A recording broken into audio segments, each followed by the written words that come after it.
Bonjour à tous, bienvenue sur Mechatronics. Je suis très content de vous retrouver aujourd'hui pour cette nouvelle vidéo où on va parler du mining du Raptorium. Pensez à me mettre un petit pouce bleu et puis à vous abonner à la chaîne si vous n'êtes pas abonné. Et puis je vous rappelle que vous pouvez me soutenir en cliquant sur le bouton rejoindre en bas de la vidéo. Voilà, ça vous donnera les vidéos en avance. Alors, on va pouvoir commencer. Rappelez-vous, il y a à peu près un an, je sortais une vidéo sur le Raptorium, pardon. Dans cette vidéo, je vous expliquais comment miner du RTM sous HiveOS. Voilà, ça fait à peu près maintenant un an environ, à un mois près, que j'avais fait cette vidéo. Et depuis, la crypto a beaucoup évolué. Ils ont mis en place des nouvelles fonctionnalités sur cette crypto-monnaie. Et il y en a d'autres qui vont arriver. Donc pour rappel, c'est une crypto-monnaie qui est ASIC résistante, qui se mine principalement avec votre processeur, le processeur de votre PC. Mais vous pouvez aussi le miner avec votre carte graphique. Et aujourd'hui, je vais vous montrer ma méthode de minage que j'appelle méthode bourrin, où je mine avec tout ce que j'ai, la même crypto pendant un certain temps, histoire de faire le maximum de coins. Donc l'idée c'est, si vous allez sur Mining Pool Stat, que vous recherchez RTM, je vais vous montrer aussi pourquoi je la mine. On peut voir que le prix reste fixe, il bouge pas trop. Par contre la difficulté baisse, donc on a une divergence intéressante là, puisque le prix ne baissant pas, on peut toujours faire plus de coins. Donc ça veut dire qu'on peut gagner plus. Donc ça c'est la première chose qui fait que je trouve que c'est intéressant à miner. Voilà, en termes de volume, on n'est pas trop mal, puisqu'on a des volumes qui sont plutôt corrects pour une petite crypto. Donc ça c'est, moi ça me convient bien. Et surtout, quand on va sur Coin Codex, vous savez, sur ce site il y a un espèce de bignou là qui permet de voir l'avenir dans la boule de cristal. Et donc moi j'aime bien le consulter parce que je trouve que ça donne quelque part une tendance quoi. On peut voir que la tendance est bonne. On va revoir en 2024 un pic comme on a eu en 2021. Ouais, c'est ça, c'était en 2021. Ouais, si, c'était en novembre 2021, on a vu un méga pic. Et ben, on va revoir le même en 2024, d'après ce truc-là. Après, c'est possible que ça fasse pas le même, ou que ce soit encore mieux. Allez savoir. Peut-être que la courbe restera plate et qu'elle va descendre au fin fond des abysses. On ne sait pas. Mais enfin, dans le doute, ça coûte pas très cher à miner et on peut y coller tout ce qu'on a en plus. Parce qu'en ce moment, comme vous le savez, la fête, c'est pas la fête, puisque en minage avec les cartes graphiques, il n'y a pas grand-chose d'intéressant à miner. Donc moi, j'ai miné le Radiant pendant un long moment, là, mais enfin, j'en ai un bon bag, donc je vais arrêter de le miner. Et puis voilà, il n'y a pas l'ergo et le flux, j'aimerais bien en miner, mais la difficulté est trop élevée. Et c'est surtout, on fait pas assez de coins, donc moi, ça m'intéresse pas. Il faut pouvoir faire du coin, quoi. Or là, sur le Raptorium, on est typiquement dans ce cas de figure où le prix stagne. Par contre, la difficulté baisse, donc il y a un désintérêt au niveau du mining de ce coin. Et c'est là qu'il faut s'engouffrer. C'est là qu'il faut s'engouffrer, et moi je m'engouffre. Donc, comment ça se mine ce bazar? Donc moi je le mine, je suis sur la pool de Jean-Jean. Salut Jean-Jean, je mine sur ta pool, donc je mine sur sa pool avec mon adresse que vous voyez là, voilà, et comme vous pouvez le voir, j'ai gagné 1500 depuis hier. J'ai commencé à le miner vers, je sais pas, 23 heures, un truc comme ça, dans ces eaux-là, non 21 heures, on voit mon hash rate ici vers 21 heures. J'ai gagné 1580 Raptorium, donc j'ai estimé à peu près à 2000. Après, bon, comme la pool, elle est pas, il n'y a pas énormément les blocs sont pas minés de façon régulière. Il y a des moments où la pool aura plus de chance, donc j'aurai peut-être 3000 RTM par jour, et des moments où la pool aura un peu moins de chance, donc j'aurai peut-être 1500, 1200, allez savoir. Cela dit, je vous invite à venir, parce que plus on est de fous, plus il y a de blocs. Voilà. Alors, ouais, je voulais vous dire aussi, j'ai mis à jour dans mon profil, ici, le code, donc je vous rappelle que le jeu, je le fais toujours, donc vous pouvez essayer de décrypter ce qu'il y a ici, et ça vous dira exactement ce que je mine. Voilà. Donc, comment ça se mine cette affaire? Déjà, vous pouvez voir que je le mine avec tout ce que j'ai. Et encore là, vous voyez pas tout, hein, parce que j'en ai d'autres que vous voyez pas, parce qu'ils sont simplement sous Linux tout court. Hein, je les ai installés sous Ubuntu. Hein, et donc vous pouvez pas les voir, ici. Mais j'ai encore deux autres CPU qui minent, deux 5900X qui minent aussi du Raptorium. Donc grosso modo, j'ai à peu près 2300 watts de dépenses en électricité pour miner avec toutes mes cartes graphiques et tous mes CPU du Raptorium. Et donc j'ai calculé que ça devrait me donner entre 2 et 3000 Raptorium par jour, hein, en fonction de la chance, à peu près, hein, de la poule. Voilà, sachant que je vous déconseille d'utiliser la poule principale, hein, qui est Flockpool, et je vais vous montrer pourquoi. On va aller dans le... Hop, j'allais dans mon C. On va aller dans Stratum Ping. Donc, pour rappel, hein, Stratum Ping, je l'ai déjà présenté dans d'autres vidéos. C'est un petit utilitaire qui permet de tester les poules. Hein. Et donc, si là, je vais tester la poule de Flockpool. Hop, alors, attends, on va aller dans le truc. Voilà, c'est Europe. Je prends la poule Europe. Ici, je vais taper Stratum Ping. Voilà, on met 2 points, on met le nom de la poule, on met 2 points. Et on met le port, hein, donc c'est le 4444. Voilà. Vous voyez, j'ai des temps de réponse de 31 millisecondes. Et si je teste la poule à Jean-Jean... Hein, salut Jean-Jean. Si je teste la poule à Jean-Jean, vous allez voir qu'elle est bien meilleure. Et voilà, on va prendre la poule ici avec le port et tout ce qu'il faut bien, tout ce qui va bien. On va taper Stratum Ping, toc. Voilà, vous voyez, j'ai des temps de 20, 21, 22 millisecondes. Donc c'est beaucoup bien meilleur que ce que j'avais sur Flockpool. Donc je vous invite à aller miner sur la poule de Jean-Jean. Petite pub pour mon pote au passage. Voilà, donc comment ça se mine ce bignou? Alors, on va déjà regarder au niveau du processeur. Donc au niveau du processeur, j'en ai un ici qui le mine. Donc c'est un Ryzen 5 1600. Alors, vous verrez, il y a une particularité sur cet algorithme, c'est qu'il est divisé en 3 algorithmes. Donc, grosso modo, vous allez avoir un hash rate qui va fluctuer de minute en minute. Hein. C'est-à-dire que vous pouvez avoir, par exemple, sur certaines cartes, je vais pouvoir avoir, ou sur certains processeurs, hein, je vais pouvoir monter jusqu'à 11 000 de hash rate, de hash secondes, mais je vais aussi descendre à 1500. Hein. Je vous ferai voir après les statistiques. Bah non, d'ailleurs, je peux vous montrer tout de suite, hein, les statistiques sur mon Linux. Hein, pourquoi remettre à plus tard ce qu'on peut faire tout de suite, hein. Je vais vous faire voir ça tout de suite. Voilà, j'espère que j'ai tapé le bon mot de passe. Yes. Et donc là, je fais screen-r. Toc. Et donc là, je suis en train de miner. Si je fais H, j'ai les statistiques qui s'affichent. Et donc, vous pouvez voir que j'ai un maximum de hash rate de 11 480 et un hash rate au minimum de 3200 machin. Voilà, avec un average, c'est-à-dire une moyenne de 3500 hash par seconde. Sachant que mes processeurs sont undervoltés, c'est-à-dire que je les ai limités à 1 volt. On peut les monter à 1,1 hein, aussi, hein, mais ça va consommer plus. Hein. Donc pour des raisons d'efficience, hein, vous savez, l'efficience c'est le nerf de la guerre. Hein.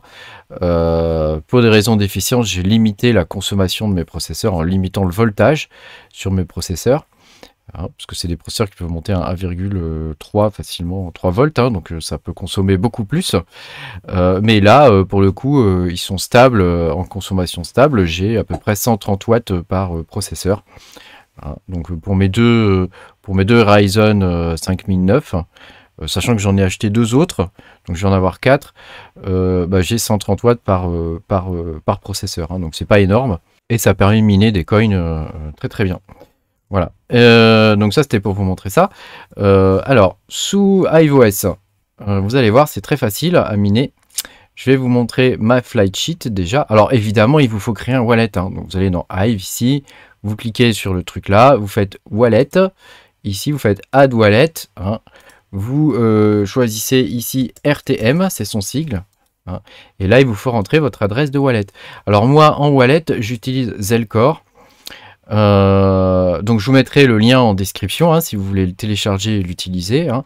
Et donc dans Zelcore il vous suffit d'ajouter le Raptorium dans votre portfolio. Donc par exemple, je vais aller dans minage ici, je clique sur gérer les actifs, je fais ajouter les actifs ici. Toc, ici je tape RTM, hein, et il le gère en la blockchain native. Et vous cochez, vous cliquez sur RTM, voilà. Donc là, il l'a ajouté. Hein, donc là, vous faites afficher les soldes nuls ici et vous le voyez. Hein, donc après, vous pouvez cliquer dessus ici. Vous cliquez ensuite sur recevoir pour avoir notre adresse, hein, parce qu'il nous la faut.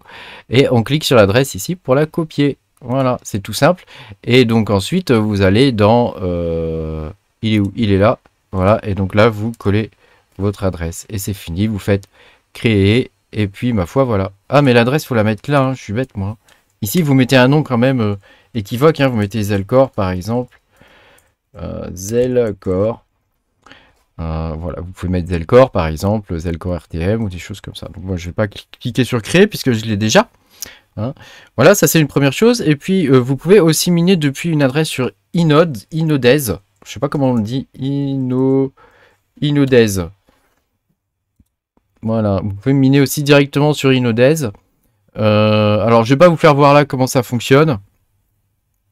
Mais quand vous créez votre compte sur Inodez, vous pouvez... pour le coup, vous pouvez choisir d'avoir une adresse de dépôt, hein, où vous pouvez déposer vos Raptorium. Sachant qu'actuellement, le rendement est de 22%.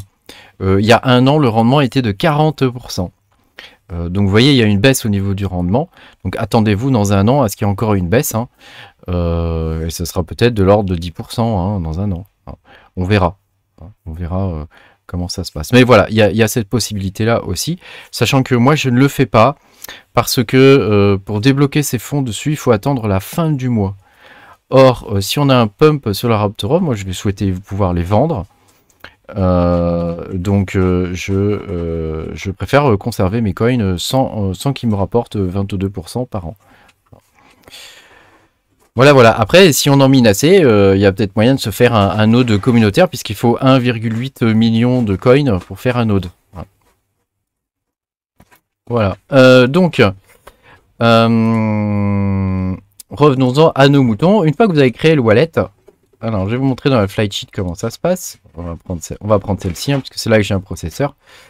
Donc vous voyez, j'utilise XMRig ici pour miner D'ailleurs, c'est le miner que je vous conseille, hein, c'est le plus efficace hein, pour miner du RTM.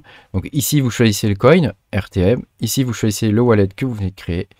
Ici, vous faites pool, vous choisissez configure in miner si vous voulez miner sur la ggpool, hein, sinon vous choisissez la pool que vous voulez.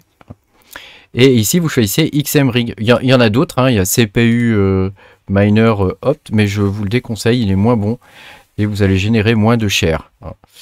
Et ensuite, vous cliquez sur Setup Miner Config ici. En algorithme, vous choisissez ici Ghost Rider. Ici, vous passez sur le petit bouton bleu, vous mettez wallet et point worker name. Ici, vous mettez le stratum de la ggpool. Alors, pour l'avoir, c'est pas très compliqué. Hein. Vous allez sur la pool. Hein. Quand vous arrivez, vous êtes comme ça dessus. Vous descendez et vous avez juste à copier ça. Voilà, ici. Vous le copiez dedans. Et puis, c'est fait. C'est facile. Et là, vous passez sur le petit i là et vous cliquez sur ce truc. Il va vous l'ajouter. Comme ça, votre config, elle est faite. Voilà. Et puis n'oubliez pas d'allumer le processeur ici. Hein. Voilà. Et puis c'est tout. Hein. Vous pouvez aussi choisir de mettre l'argument de donation à 1 ici. Hein. Ça va permettre de ne payer que 1% avec XMRig parce que je crois qu'il par défaut il met 5%. Moi je le mets toujours donate level 1%. Hein, comme ça je suis tranquille. Comme je sais jamais trop combien il y a en fait. Voilà, donc vous voyez pour le processeur c'est facile. Et pour les cartes graphiques, donc vous pouvez le miner avec vos cartes AMD et avec vos cartes Nvidia, avec les deux. Pour les cartes AMD et pour les cartes Nvidia, c'est exactement la même configuration que pour le processeur. Seulement vous devez choisir comme miner WildRig Multi ici. Et ensuite vous allez en Setup Miner Config. En algorithme, vous choisissez Ghost Rider. Ici, vous mettez les variables là, wallet.workername, hein, vous les avez en passant sur le petit i. La pool, bah, c'est toujours la même, hein, vous allez la chercher soit sur la ggpool, soit vous la choisissez avant. Le mot de passe, et puis vous faites appliquer, et c'est tout ce qu'il y a à faire. Il n'y a rien d'autre à faire. Voilà. Et pour les Nvidia, je vais vous montrer c'est la même chose. Hein. C'est exactement la même chose. Vous voyez, si on peut aller voir My Flight Sheet et éditer, voilà, vous voyez, c'est exactement la même. Donc vous avez la même flight sheet partout sur vos AMD et sur vos Nvidia.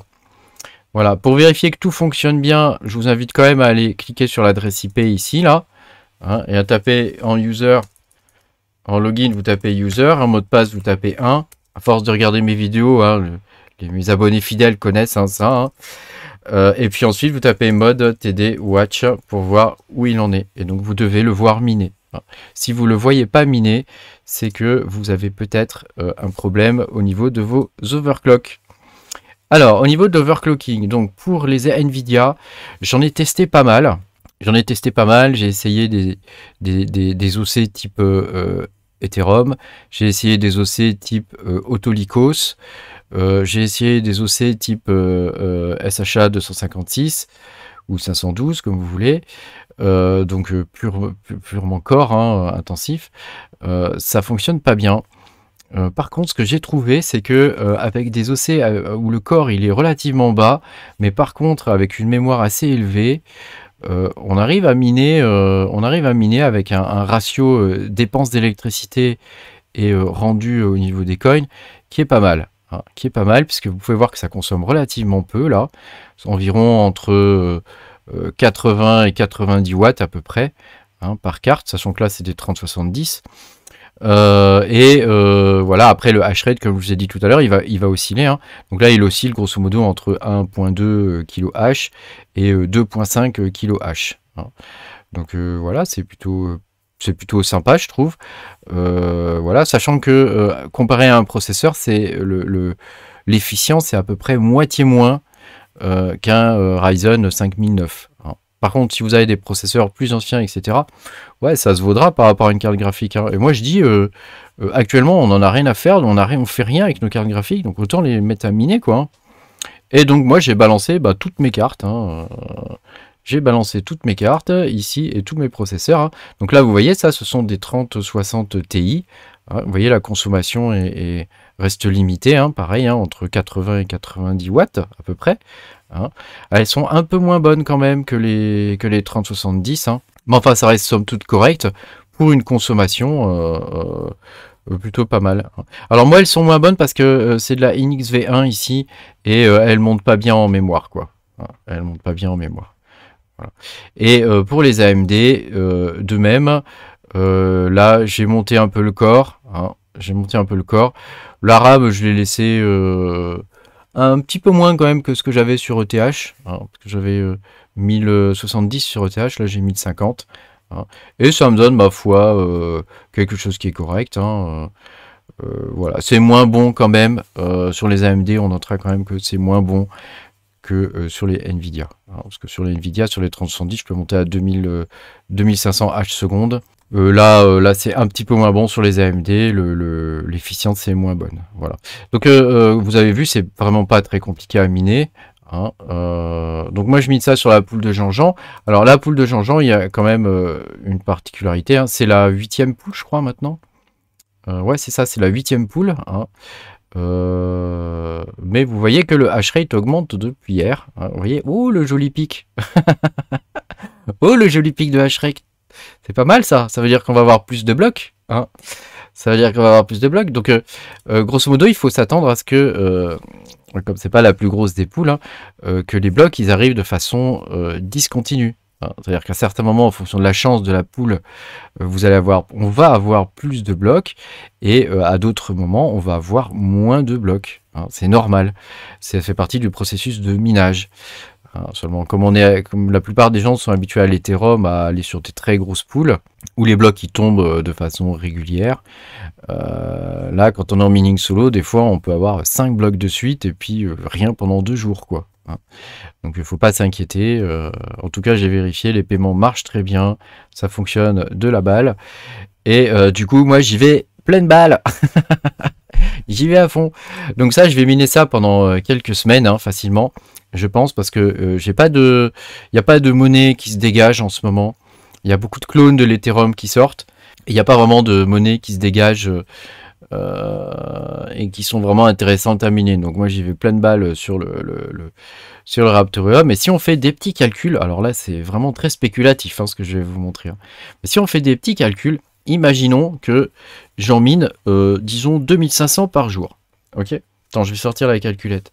J'en mine, disons 2500 par jour. Je mine ça pendant un mois. Ok, donc j'ai 75 000 coins pour un mois de minage.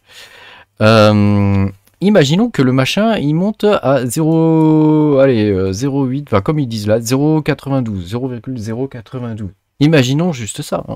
Donc on multiplie 0 par 0,92, bah ça nous fait 6900 balles pour un mois de minage. Ouais, c'est intéressant, moi je dis. C'est la richesse! Et voilà, il y a ma femme qui squatte. Et imaginons que ça fasse juste moitié moins. Moitié moins. Que le truc performe pas, quoi. Pendant le prochain bull run, il monte qu'à la moitié. Il monte à, allez, 0,04. 0,044, comme ça. 44 centimes. Et bah putain, ça nous fait quand même 3300 balles le mois de minage, quoi. Donc moi je dis ça vaut le coup. Alors effectivement il n'y a pas forcément beaucoup de volume actuellement. Mais c'est pas dit qu'il n'y en ait pas plus. Sachant qu'il y a des tas de choses qui vont arriver en plus comme fonctionnalité sur le Raptorium, bah moi je dis ça peut être très intéressant à miner. C'est une monnaie en plus qui est copiée de partout sur Mining Pool Stat. Là, tous les 3 jours, il y a un nouveau coin qui sort qui est un fork. Moi-même, j'ai miné des forks comme le Baba Coin, qui est un fork du Raptorium, ou le Yerbas, qui est un fork du Raptorium. Sachant que tous ces forks-là, ils ont tous les mêmes problèmes. Les wallets marchent pas bien. Enfin, voilà, quoi. C'est toujours un peu la même histoire. Là, on est sur la technologie originale. La technologie d'origine avec des développeurs qualifiés, donc le truc il fonctionne bien, quoi. Ça tourne, quoi. Voilà, bah je voulais vous partager ce petit aspect ludique quelque part, parce que bon, on va consommer 2000, moi je vais consommer 2300 watts tous les jours à miner ça. Donc si je fais le calcul, 2300 multiplié par le prix de mon élec, alors je calcule 0,13 pour être large, multiplié par 24 heures, divisé par 1000, parce que ce sont des kilowatts, ça fait 7 € par jour. Donc par mois, sur 30 jours, ça me fait 215 balles. Mais si en un mois, je perds 215 balles, mais que j'en gagne 3003 ou plus, 6000 et quelques, juste pour un mois de minage, moi je dis ça vaut le coup. Ça vaut le coup de tenter l'affaire, quoi. Voilà, je voulais vous partager ça. Évidemment, ce n'est pas un conseil ni en investissement ni en minage. Vous faites ce que vous voulez, vous minez ce que vous voulez. Moi, je vous montre ce que je fais.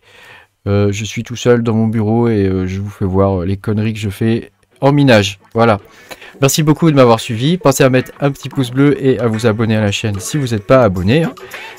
Et puis, je vous dis à bientôt pour de nouvelles aventures. Salut!